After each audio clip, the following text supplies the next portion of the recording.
चलो बच्चों, तो आज हम लोग इकोनॉमिक्स में पहला चैप्टर कंटिन्यू करें ना, जिसका नाम है ग्राफ्स इन इकोनॉमिक्स। देखो, इस चैप्टर में कल हमने डायग्राम और ग्राफ के बारे में समझा था, उसकी बेसिक इन्फॉर्मेशन ली थी। और डायग्राम और ग्राफ हमारे इकोनॉमिक्स में क्यों ज़रूरी है, इकोनॉमिक्स की स्टडी के लिए क्यों ज़रूरी है, उसके बारे में हमने समझा था, बराबर ना। और डायग्राम एंड ग्राफ बनाने के लिए कौन कौन सी चीज़ें ध्यान भी रखनी चाहिए, वो भी बातें समझी थी। और आज जो हमें पॉइंट देखना है ना, आज सिंगल पॉइंट है लेकिन थोड़ा बड़ा पॉइंट है। आज जो पॉइंट देखना है हमें, types of diagram and graph, कि डायग्राम और ग्राफ उनके अलग अलग टाइप्स देखे हम लोग। आपके टेक्स्ट बुक में उसके बहुत सारे टाइप्स दिए हुए हैं, वो आज हम लोग एक एक करके समझे। तो सबसे पहले कुछ बेसिक चीज़ें समझे हम लोग यहाँ पर, ठीक है ना। कुछ बेसिक चीज़ें पहले समझा रहा हूँ, वो समझना, तो जिसके ऊपर से है ना ये सब टाइप समझने में और इजी रहेगा। हम लोग जनरल कोई भी डायग्राम या ग्राफ बनाते हैं ना, नॉर्मल अगर एक ग्राफ बनाते हैं तो वो ग्राफ बनाते वक्त जो है वो हम लोग ये एक्स और वाई दो एक्सिस बनाते हैं। ये ध्यान है ना, एक्स एक्सिस कहते हैं और वाई एक्सिस कहते हैं। ये कहलाती है एक्स एक्सिस, जो हॉरिजॉन्टल एक्सिस होती है, और ये वाई एक्सिस कहलाती है। और इसके बारे में कल मैंने एक बात बताई थी कि एक्स एक्सिस पर हमेशा इंडिपेंडेंट डेटा लिखा जाता है।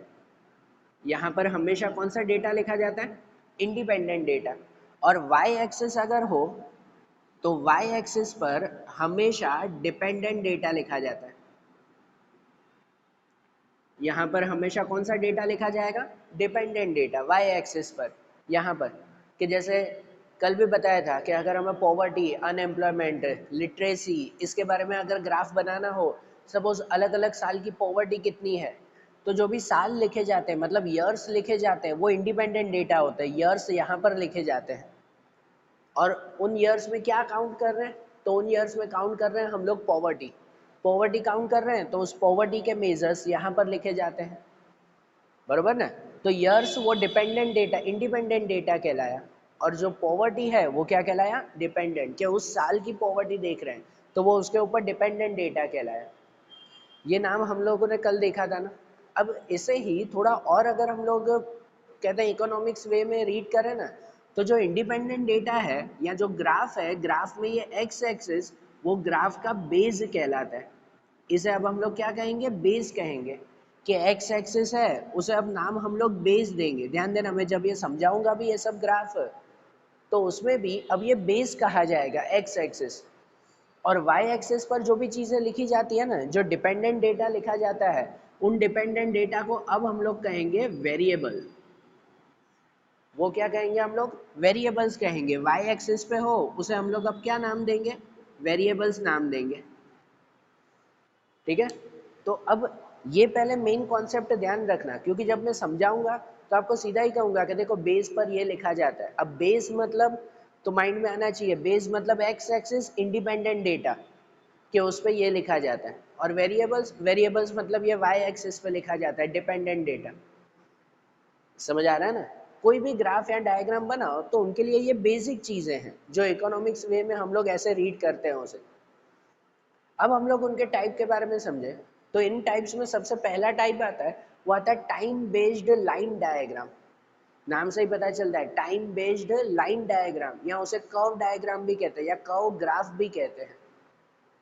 कि इस ग्राफ में जैसे नाम है टाइम बेस्ड लाइन डायग्राम, कि जिसमें पर्टिकुलर वेरिएबल को अलग अलग टाइम्स के अकॉर्डिंग कंपेयर किया जाता है। पर्टिकुलर वेरिएबल को, अब वेरिएबल मतलब समझ जाना कि वेरिएबल मीन्स क्या, जो वाई एक्सिस पे लिखा जाता है, डिपेंडेंट डेटा। कोई भी डिपेंडेंट डेटा या कोई भी वेरिएबल को अलग अलग टाइम के हिसाब से जब बताया जाता हो ना, तो उसके लिए लाइन डायग्राम ज़्यादातर यूज़ होता है। कि सपोज वेरिएबल में यूज़ करना हो हमारे कंट्री की लिटरेसी, हमारी कंट्री की लिटरेसी अगर हमें बतानी हो कि भाई अलग अलग टाइम में, टाइम मतलब वो टाइम जो है वो वीक भी हो सकता है, मंथ भी हो सकता है, ईयर भी हो सकता है, डे भी हो सकता है, कोई भी टाइम में ना। कि जैसे अगर हमें अलग अलग ईयर की लिटरेसी बतानी हो कि भाई 2011 से लेकर 2021 तक लिटरेसी कितनी थी हमारी कंट्री में और उसमें क्या क्या चेंज आया, वो ट्रेंड अगर बताना हो ना, ट्रेंड कल हमने बताया था ना, ट्रेंड मतलब ऐसे एक लाइन वाइज बताना हो, तो उसके लिए ये लाइन डायग्राम यूज होता है। कि सपोज लिटरेसी के बारे में बताना है तो लिटरेसी वो क्या कहलाया, हमारा वेरिएबल कहलाया।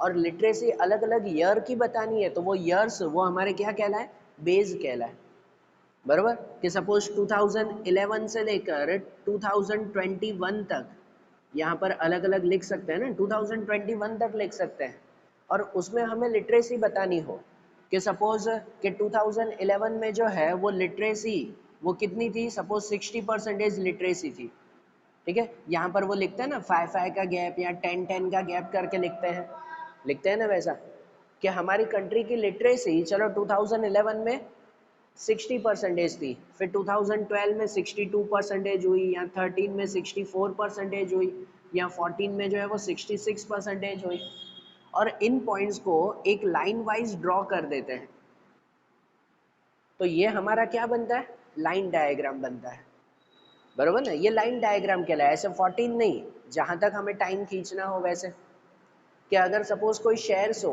कोई कंपनी के शेयर होते हैं ना, उन शेयर की प्राइस अलग अलग मंथ में कितनी थी, ईयर की जगह मंथ बताने हो, कि सपोज यहाँ पर जनवरी फरवरी मार्च अप्रैल वो बेस लिया जाता हो मंथ, ठीक है, और यहाँ पर शेयर की प्राइस लिखी जाती हो, कि सपोज रिलायंस कंपनी के शेयर्स हैं वो जनवरी में कितने रुपए के थे, फरवरी में थोड़े बढ़ गए, मार्च में चलो थोड़े कम हो गए, ठीक है। तो लाइन कैसे बनेगी, थोड़ी ऊपर थोड़ी नीचे जाएगी या थोड़ी ऊपर जाएगी, ऐसे एक लाइन डायग्राम बनेगा ना, समझ आ रही है ना बात है। तो कोई भी वेरिएबल को अलग अलग टाइम के हिसाब से डिस्क्राइब करना हो ना, तो उसके लिए यूज होता है लाइन डायग्राम, समझ आ रहा है ना। जिसमें जो है वो हमारी कंट्री की कोई भी कंडीशन अगर बतानी हो, कंट्री की कंडीशन जैसे पॉवर्टी, अनएम्प्लॉयमेंट, लिटरेसी, या फिर हमारी कंट्री का जो है वो डेवलपमेंट बताना हो, हमारी कंट्री में फॉरेस्ट कितने हैं, पहले कितने थे अब कितने हैं, वो अगर टाइम वाइज बताने हो, कि पूरी कंट्री में ओवरऑल पहले 30% फॉरेस्ट थे अब 35% हुए, या हर साल कितने बढ़े कितने कम हुए फॉरेस्ट, ऐसी चीज़ें अगर बतानी हो जो अलग अलग टाइम में डिस्क्राइब होती हो, तो उन सबको लाइन डायग्राम के थ्रू बता सकते हैं ना। या कंपनी के शेयर्स बताने हो, है ना, जो कंपनी के शेयर की वैल्यू बतानी हो, कोई कंपनी की ग्रोथ बतानी हो, डेवलपमेंट बताना हो, तो वो सब इसके थ्रू बताया जाता है, समझ आ रही है ना बात। तो ये पहला एक डायग्राम आता है, वो आता है टाइम बेस्ड लाइन डायग्राम। एक ही चीज़ याद रखना, कोई भी वेरिएबल को अलग अलग टाइम में डिस्क्राइब करना हो तो उसके लिए ये डायग्राम सही रहता है। फिर दूसरा एक टाइप आता है, वो आता है बार डायग्राम। बार डायग्राम भी जनरली इसकी तरह ही होता है कि कोई एक पर्टिकुलर वेरिएबल को अगर अलग अलग टाइम में या अलग अलग सिचुएशंस में बताना हो, सिर्फ टाइम में ही नहीं अलग अलग सिचुएशन में, यहाँ पर होता है खाली टाइम वाइज बताना, बराबर ना, यहाँ पर सिचुएशंस नहीं आती, जबकि बार डायग्राम में सिचुएशन भी बताई जाती है। एक एग्जांपल देता हूँ कि बार डायग्राम आप लोगों को ध्यान तो है ही, कि भाई जैसे अगर ये एक्स और वाई एक्सिस हम लोग बनाते हैं, तो यहाँ पर एक्स एक्सिस में हम लोग अलग अलग बार्स बनाते हैं, ये ध्यान है ना। ऐसा हम लोग बार डायग्राम बनाते हैं कि नहीं, लाइन डायग्राम में ऐसे बनाया जाता है, बार डायग्राम में ऐसा। लाइन और बार डायग्राम में फ़र्क सिर्फ इतना है कि चलो वेरिएबल जो भी यूज़ होता हो, टाइम बेस्ड जो डायग्राम बनता है ना, उसमें यहाँ बेस पे सिर्फ टाइम ही लिखा जाता है, टाइम में ईयर मंथ वीक डेज वो लिखा जाता है। जबकि बार डायग्राम में यहाँ बेस में मतलब एक्स एक्सिस पे टाइम भी लिखा जाता है, सिचुएशंस भी लिखी जाती है, कंडीशंस भी लिखी जाती है। मतलब सपोज कि अगर हमें जो है वो हमारी कंट्री में रेनफॉल बताना है, बारिश बतानी है, कि हर साल कितनी कितनी बारिश हुई, कि भाई तो ऐसे टाइम डायग्राम के थ्रू बता सकते हैं ना कि 2011 में कितनी बारिश हुई, 12 में बढ़ी या कम हुई, उसे ही ग्राफ में भी बता सकते हैं कि 2011 में इतनी बारिश हुई, है ना, 2012 में इतनी हुई, 13 में इतनी हुई, बरोबर। लेकिन अगर वही बारिश मुझे सिटी के हिसाब से बतानी है, अब यहाँ समझना, सिटी के हिसाब से मतलब एक सिचुएशन हुई, एक प्लेस हुआ, बरोबर, या कोई अगर कंडीशन बतानी हो सिटी के हिसाब से, अगर मुझे बताना हो तो सिटी के हिसाब से मैं टाइम डायग्राम में नहीं बता पाऊंगा उसे, उसके हिसाब से बतानी हो तो उसके हिसाब से मुझे बार डायग्राम ही बनाना पड़ेगा, कि भाई सपोज सूरत सिटी में कितनी बारिश हुई, उसके बाद अहमदाबाद में कितनी बारिश हुई, या फिर राजकोट में कितनी बारिश हुई। तो अगर मुझे सिटी वाइज बारिश बतानी है तो उसके लिए टाइम डायग्राम नहीं, उसके लिए बार डायग्राम ही यूज होगा। अब फर्क पता चल रहा है ना, कि मैं यहाँ पर टाइम में, ये टाइम डायग्राम है, तो उसमें मैं सिटी नहीं लिख सकता कि सूरत, अहमदाबाद, राजकोट, वडोदरा, ऐसे यहाँ पे सिटी तो नहीं लिख सकता ना, क्योंकि ये टाइम डायग्राम है, यहाँ पर टाइम ही डिस्क्राइब किया जाता है। जबकि बार डायग्राम हो तो बार डायग्राम में यहाँ पर टाइम भी लिख सकते हैं, मतलब अगर आपको ईयर लिखना हो, मंथ लिखना हो, डेज लिखने हो तो भी लिख सकते हो, कोई सिचुएशन लिखनी हो तो भी लिख सकते हो, ऐसे सिटी लिखनी हो मतलब प्लेस लिखनी हो तो भी लिख सकते हो, बराबर। तो बार डायग्राम उसे कहते हैं जब कोई पर्टिकुलर वेरिएबल को, यहाँ पर वेरिएबल जो लिखा जाता है उस वेरिएबल को कोई टाइम, प्लेस, सिचुएशंस, कंडीशंस उसके हिसाब से डिस्क्राइब करना हो ना, तो बार डायग्राम बेटर रहता है कि जिसमें हर टाइम, प्लेस या सिचुएशन के हिसाब से अलग अलग बार्स बनाए जाते हैं, बराबर। और ये जो बार डायग्राम बनता है ना, उस बार डायग्राम के भी जो है वो 3 टाइप्स आते हैं, simple bar diagram, clustered bar diagram and divided bar diagram, बराबर। बार डायग्राम के भी ये 3 टाइप्स आते हैं। अब इन 3 टाइप्स को समझे ना, ये पहले मैं रफ कर दूं तो इनके हिसाब से ये 3 टाइप्स थोड़े डिटेल में समझे। अब ये जो बार डायग्राम के 3 टाइप्स आते हैं ना, अगर पहले drawing wise, simple drawing wise अगर बता दूं ना, तो जो सिंपल बार डायग्राम बनता है वो सिंपल बार डायग्राम इस तरह से बनता है ना कि जहाँ पर एक्स और वाई एक्सिस तो वो बनाए जाएंगे और एक्स एक्सिस पर ये सिंपल बार्स बनाते हैं, ठीक है, कि जैसे आप लोग हमेशा और हर स्टैंडर्ड में ये बनाते आते हो, ये सिंपल बार डायग्राम कहलाए।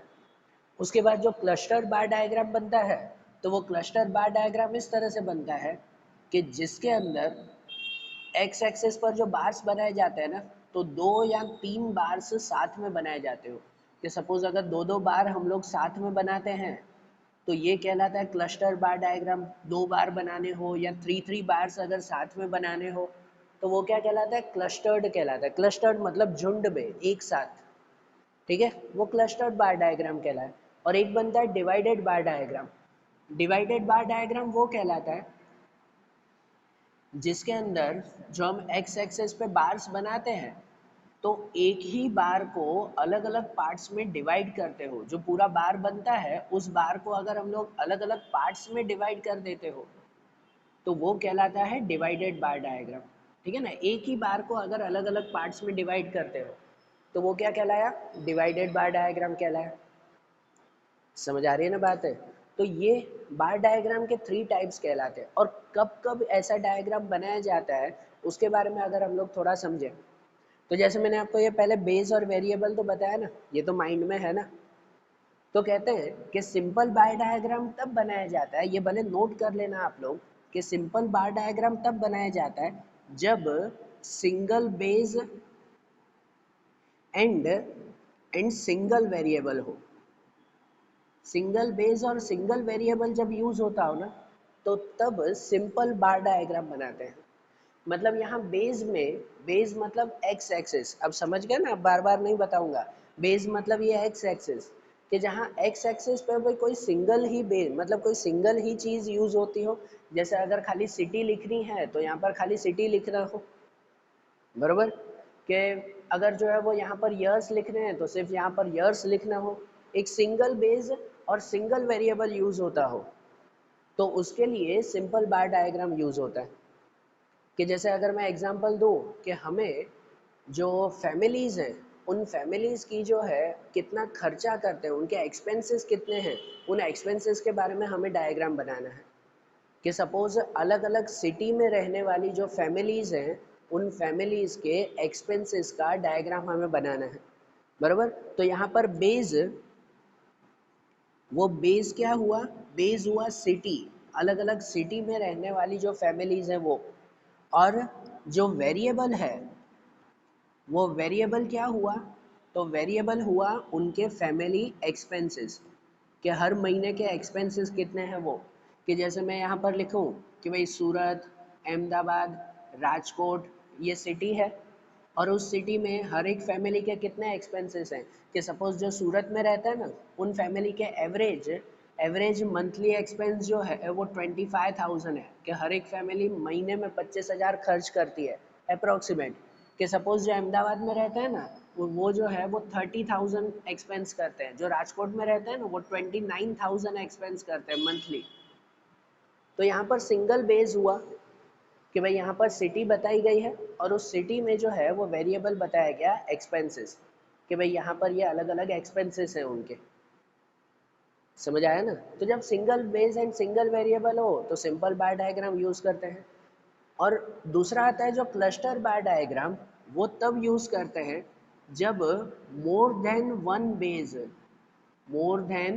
वन बेस हो एंड सिंगल वेरिएबल हो, कि वेरिएबल सिंगल ही है लेकिन बेस में अलग अलग टाइप्स हो जाते हो। वेरिएबल एक ही रहता हो लेकिन बेस में अलग अलग टाइप्स हो जाते हो, तो फिर जो है उस वक्त क्लस्टर बार डायग्राम यूज करते हैं। जैसे मैं यही एग्जांपल लूँ कि अलग अलग सिटी के जो है वो हमें एक्सपेंसेस बताने हैं, लेकिन उस सिटी के अंदर भी जो है वो सपोज जो क्या कह सकते हैं पुअर पीपल हैं और जो मिडिल क्लास पीपल हैं, या समझो जो पुअर पीपल हैं और रिच पीपल हैं, उनमें अगर हमें एक्सपेंसेस बताने हैं, ठीक है ना, रिच पीपल और पुअर पीपल का एक्सपेंसेस, मतलब बेस वही है। यहाँ पे कैसे कि हमने सूरत, अहमदाबाद, राजकोट वही लिखा, लेकिन उस बेस के भी अलग अलग टाइप्स हो जाते हो, सिटी में अलग टाइप हो जाते हो कि भाई rich people and poor people, तो मोर देन वन बेस हो गया ना। एक से ज़्यादा बेस सिंगल वेरिएबल के लिए बताना हो तो उसके लिए क्लस्टर बार डायग्राम यूज होता है। कि जैसे मैं यहीं पर ही लिखूं कि यहाँ पर ये सूरत सिटी है, ये अहमदाबाद सिटी है और ये सपोज राजकोट सिटी है, तो उसमें रिच पीपल का कितना एक्सपेंस और पुअर पीपल का कितना एक्सपेंस, वो अलग अलग दो बनाने पड़ेंगे ना। फिर अहमदाबाद में भी रिच पीपल का एक्सपेंस और पुअर पीपल का एक्सपेंस, फिर राजकोट में रिच पीपल का एक्सपेंस एंड पुअर पीपल का एक्सपेंस। तो हर बेस के जब दूसरे भी बेस बन जाते हो, मोर देन वन बेस आ जाता हो, तब उसके लिए क्लस्टर बार डायग्राम यूज होता है। समझ आ रही है ना बात है? ठीक है ना, क्लियर हो रहा है ना पॉइंट? ये पॉइंट्स ध्यान रखना, जब इसके कभी आंसर भी अगर लिखने पड़े तो ये पॉइंट माइंड में रखना कि जिसमें मोर देन वन बेस है एंड सिंगल वेरिएबल हो, वेरिएबल एक ही लेकिन बेस एक से ज़्यादा हो, तो उसके लिए ये क्लस्टर बार डायग्राम। और दूसरा जो आता है ना डिवाइडेड बार डायग्राम, तो डिवाइडेड बार डायग्राम कब यूज़ करते हैं? डिवाइडेड बार डायग्राम तब यूज़ करते हैं जब जो है वो सिंगल बेस हो, बेस सिंगल ही हो लेकिन वेरिएबल एक से ज़्यादा हो, मोर देन वन वेरिएबल। कि जहाँ पर बेस सिंगल हो लेकिन वेरिएबल एक से ज़्यादा हो जाते हो, तब उस वक्त ये डिवाइडेड बार डायग्राम यूज़ होता है। बराबर ना?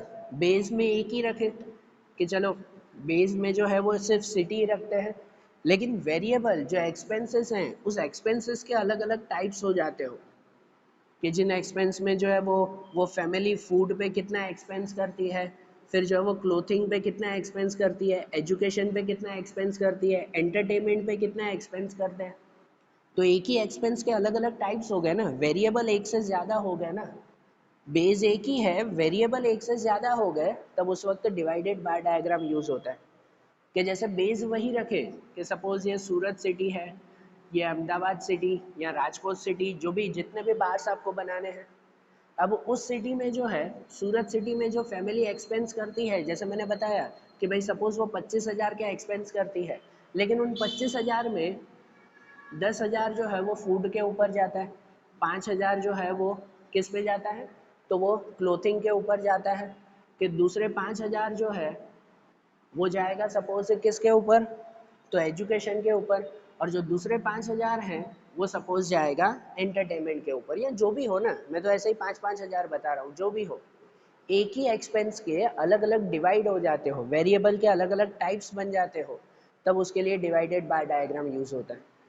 फिर अहमदाबाद में रहने वाले जो फैमिली है वो अगर 30,000 एक्सपेंस करते हैं, तो उन 30,000 में फूड पे कितना करेंगे, क्लोथिंग पे कितना, एजुकेशन पे कितना, एंटरटेनमेंट पे कितना, तो उसके लिए ये यूज़ होता है।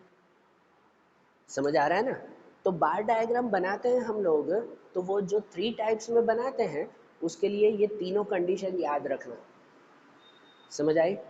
अब कोई भी बार डायग्राम बनाओ ना, तो कोई भी बार डायग्राम बनाते वक्त तो कौन कौन सी बातें माइंड में रखते हैं वो चीज़ें समझो। आपके टेक्स्ट बुक में एक पॉइंट है कि भाई ये बार डायग्राम बनाते वक्त क्या क्या चीज़ें ध्यान में रखनी चाहिए। तो कौन कौन सी चीज़ें ध्यान में रखनी चाहिए? सबसे पहले इसकी विड्थ और इसकी लेंथ के बारे में ध्यान रखना चाहिए। कोई भी डायग्राम बनाओ, उसकी विड्थ और लेंथ, कि आप अगर सिंपल डायग्राम भी बना रहे हो तो ये जो बार्स की विड्थ होती है ना, विड्थ मतलब ये कितने जाड़े होते हैं बार्स, तो विड्थ हमेशा सबकी सेम होनी चाहिए। विड्थ कैसे होनी चाहिए? सेम। ये तो मैंने रफ में बनाया है कि कोई बार पतला है कोई जाड़ा है ऐसा असली में नहीं बनाते। विड्थ सब हमेशा कैसी होनी चाहिए? इक्वल होनी चाहिए, बराबर। इसमें भी जो भी आप विड्थ ले रहे हो तो वो विड्थ इक्वली होनी चाहिए। और लेंथ, तो लेंथ होनी चाहिए वेरिएबल के अकॉर्डिंग। वेरिएबल के अकॉर्डिंग कि जैसे यहाँ पर एक्सपेंस 25,000 है तो लेंथ छोटी होगी ना, यहाँ पर एक्सपेंस 30,000 है तो लेंथ थोड़ी बड़ी होगी ना। तो जैसा वेरिएबल हो लेंथ उसके हिसाब से होनी चाहिए, उसके प्रोपोर्शन में होनी चाहिए। समझ आ रहा है ना बात? ये तो मैंने ऐसे रफ में बनाया है, सिर्फ आपको समझ में आया उसके लिए। बाकी जब असली में बनाते हैं ऐसा डायग्राम तो फिर लेंथ किसके हिसाब से होनी चाहिए? वेरिएबल के हिसाब से। तो सबसे पहले विड्थ और लेंथ ध्यान रखते हैं। दूसरी चीज़ ध्यान रखते हैं कि भाई जो भी बार्स होते हैं ना, उन बार्स के बीच में जो गैप रखा जाता है वो गैप हमेशा इक्वल होना चाहिए, बराबर। आप लोग पता है वो ग्राफ पेपर में ड्रॉ करते हो, वो ग्रीन कलर या रेड कलर का ग्राफ पेपर आता है, तो उसमें एक बार बनाते हो, फिर बीच में 2 लाइन छोड़ दी या 1 लाइन छोड़ दी, फिर दूसरा ग्राफ, फिर जो है वो 2 लाइन छोड़ दी, फिर ये दूसरा बार बनाया। तो हमेशा सबके बीच में भले ये डायग्राम बनाओ या ये डायग्राम बनाओ, कोई भी डायग्राम में हर बार के बीच में गैप कैसा होना चाहिए? इक्वल होना चाहिए, बराबर। दूसरी बात ये ध्यान रखते हैं कि जब वेरिएबल हम लोग पुट करते हैं ना या वेरिएबल रखते हैं, तब उस वक्त यहाँ पर स्केल रखी जाती है ना। स्केल रखते हैं मतलब कि सपोज यहाँ पर 5-5 हज़ार का गैप रख रहे हैं, या तो 1000-1000 का गैप रखते हैं, या तो 5-5 का, 10-10 का, जो भी यहाँ पर गैप रखा जाता है ना उसे स्केल मेज़र कहते हैं ना। तो वो स्केल मेज़र भी परफेक्ट होना चाहिए कि जिसकी वजह से जो है ये ग्राफ न एकदम बड़ा बन जाए न एकदम छोटा बन जाए। जो ये बार्स बनाते हैं वो बार्स एकदम बड़े भी नहीं दिखने चाहिए और एकदम छोटे भी नहीं दिखने चाहिए पेपर में, इसीलिए स्केल मेज़र भी बरोबर होना चाहिए। और दूसरा, जब ऐसा क्लस्टर बार डायग्राम या डिवाइडेड बार डायग्राम बनाते हैं तब उसमें एक से ज़्यादा इन्फॉर्मेशन बतानी हो ना, तो उसे पर्टिकुलर शेड कर देना चाहिए, शेड या तो कलर कर देना चाहिए कि जिससे पता चले कि जैसे इसमें हम लोग बता रहे थे सूरत, अहमदाबाद, राजकोट, उसमें रिच और पुअर अलग अलग बता रहे थे। तो भाई जितने भी रिच हैं, अगर जो भी रिच वाला बार हमने बनाया है तो उसको हम लोग एक शेड कर सकते हैं ना कि हाँ भाई ये सब जो है वो रिच वाला है, बराबर। फिर यहाँ पर हम लोग इन्फॉर्मेशन दे देते हैं कि भाई जो ऐसी लाइंस की गई है वो रिच के लिए है, और जो प्लेन है जिसमें लाइन नहीं है वो पुअर के लिए है। ऐसे जो भी हम लोग बार बनाते हैं उस बार के ऊपर शेड कर देना चाहिए अगर ज़रूरी हो तो। डिवाइडेड बार डायग्राम में जैसे अलग अलग है भाई, फूड, क्लोथिंग, एजुकेशन, एंटरटेनमेंट, सब एक्सपेंस अगर अलग अलग है तो हर एक को अलग अलग शेड दे देना चाहिए या अलग अलग कलर कर देना चाहिए। फिर पता चल जाए क्या भाई ये कलर वाला वो फूड है, ये कलर मतलब वो क्या हुआ? क्लोथिंग हुआ।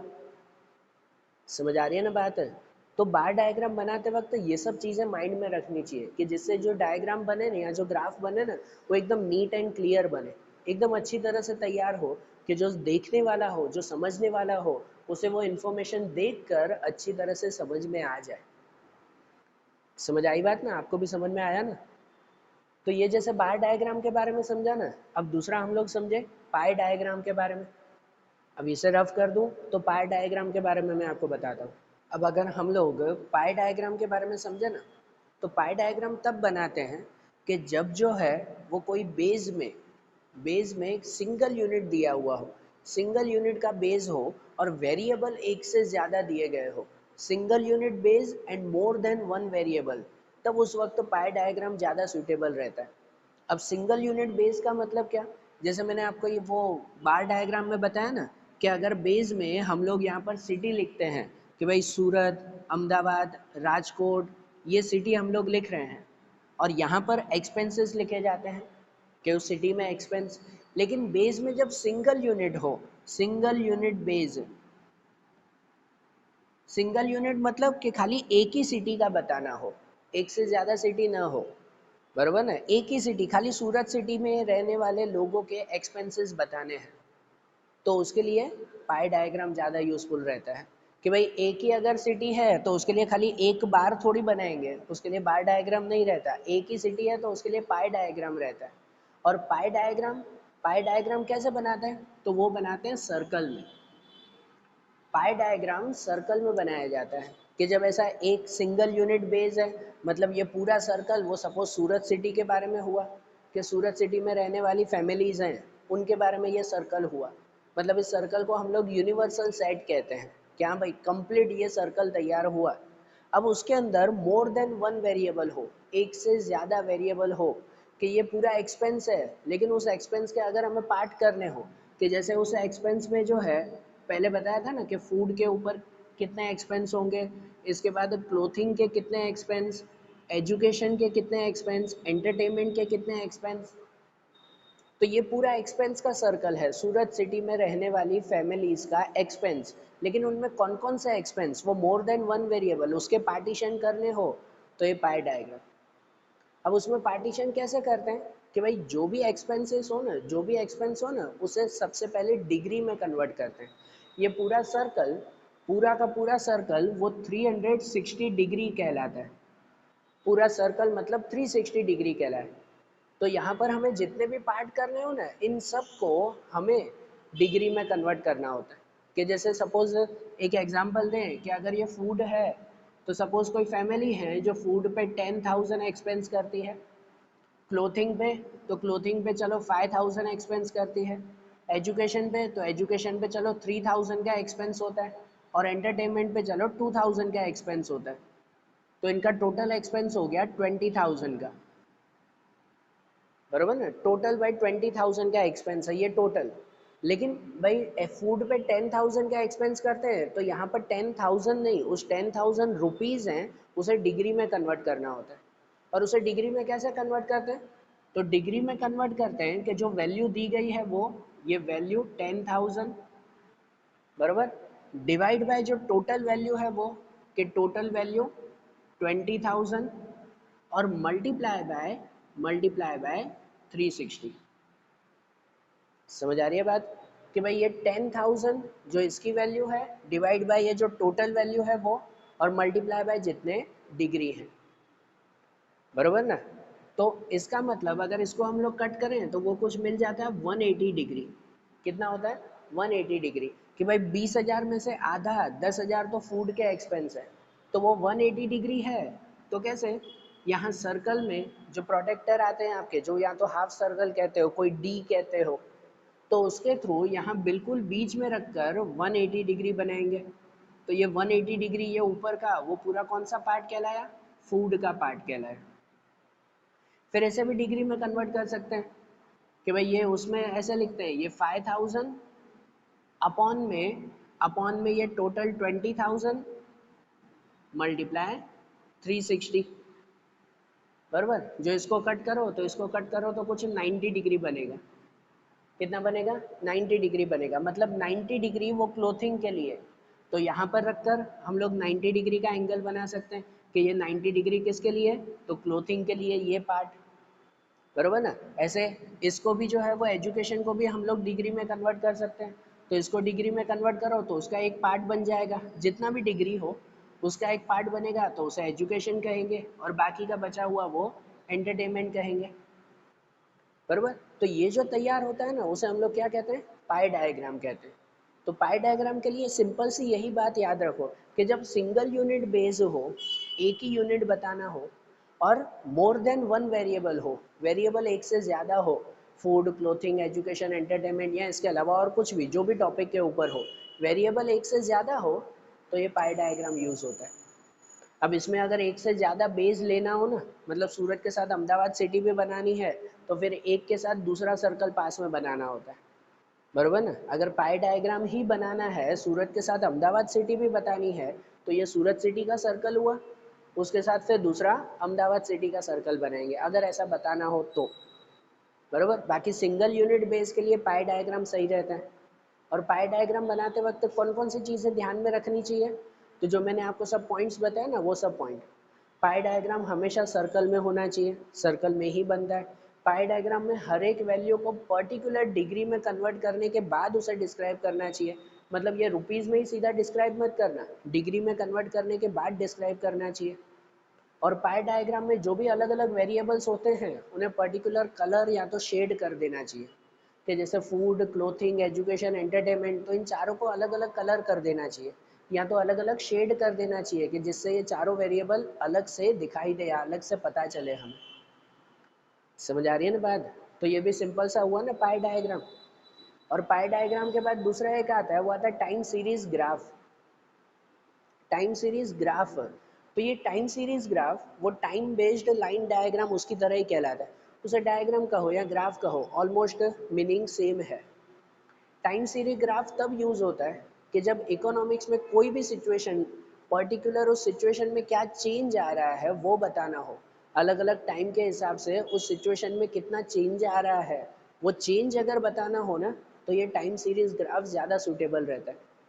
कि जैसे मार्केट में आने वाली तेजी और मंदी, पता है ना, मार्केटिंग ट्रेंड हम लोग कहते हैं।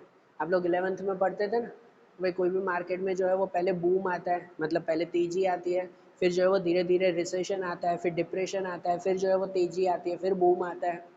ये एक ट्रेंड चलता रहता है ना। तो अलग अलग टाइम में मार्केट में कितनी तेजी या मंदी है वो अगर बताना हो, तो उसके लिए टाइम सीरीज ग्राफ। या तो अलग अलग टाइम में, जैसे हमने पहले भी एग्जांपल दिया था कि पॉवर्टी की कंडीशन या लिटरेसी की कंडीशन बतानी हो, अलग अलग टाइम के हिसाब से सिचुएशन बतानी हो कि सिचुएशन में क्या चेंज आ रहा है, तो उसे हम लोग टाइम सीरीज ग्राफ कहते हैं। टाइम सीरीज ग्राफ जनरली है ना हमारी कंट्री के डेवलपमेंट के लिए या मार्केट की सिचुएशन के लिए ज़्यादा यूज़ होता है। कि हमारी कंट्री का डेवलपमेंट चेक करना हो, कि वही 2011 से लेकर 2021 तक कंट्री का डेवलपमेंट चेक करना हो, 11 12 13 2020, मतलब 13 14 15 20 तक, कि 2011 में डेवलपमेंट कम था, फिर थोड़ा बढ़ा, बराबर, फिर थोड़ा बढ़ा, फिर 20 तक आते आते पता है कोरोना जैसे सिचुएशन आई, तब उस वक्त डेवलपमेंट थोड़ा कम हो गया, फिर थोड़ा डेवलपमेंट ऊपर गया। तो अलग अलग टाइम के हिसाब से जब हमें डिस्क्राइब करना हो ना, कोई सिचुएशन डिस्क्राइब करनी हो, तो टाइम सीरीज ग्राफ होता है। ये टाइम सीरीज ग्राफ या time based line diagram almost same आते हैं वो। समझ आया ना? तो ये अलग अलग डायग्राम के बारे में समझाना। आपकी टेक्स्ट बुक में जनरली ये सब डायग्राम आपको एक्सप्लेन किए गए हैं। बाकी इसके अलावा तो और भी बहुत सारे डायग्राम आते हैं, डायग्राम एंड ग्राफ आते हैं। कि जैसे पिक्टोग्राम आता है, आप लोग पहले के स्टैंडर्ड में ये पढ़ते भी थे।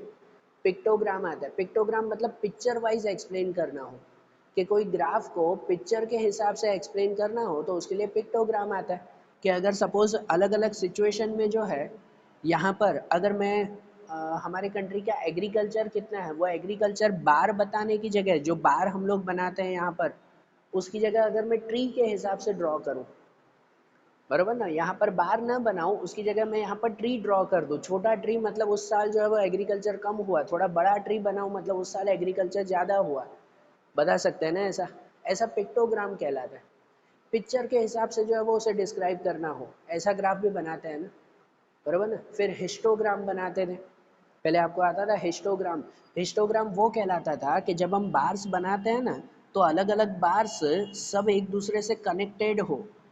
जब कनेक्टेड बार्स हो, जो हम लोग कहते हैं कंटिन्यूस डेटा, कल बताया था ना कंटिन्यूस डेटा मतलब 0 to 10, 10 to 20, 20 to 30, ऐसा अगर डेटा दिया हुआ हो क्लास में और उसे अगर डिस्क्राइब करना हो, तो जनरली हिस्टोग्राम यूज होता है ऐसा, बराबर। हिस्टोग्राम बनाते थे। या फिर फ्रीक्वेंसी पॉलीगन कर्व बनाते। पॉलीगन कर्व मतलब कि वो भी जो है वो ऐसे टाइम ग्राफ की तरह ऐसे माउंटेन शेप में बनता था, बराबर। ऐसा फ्रीक्वेंसी पॉलीगन कर्व कहते हैं, ऐसे ग्राफ बनाते।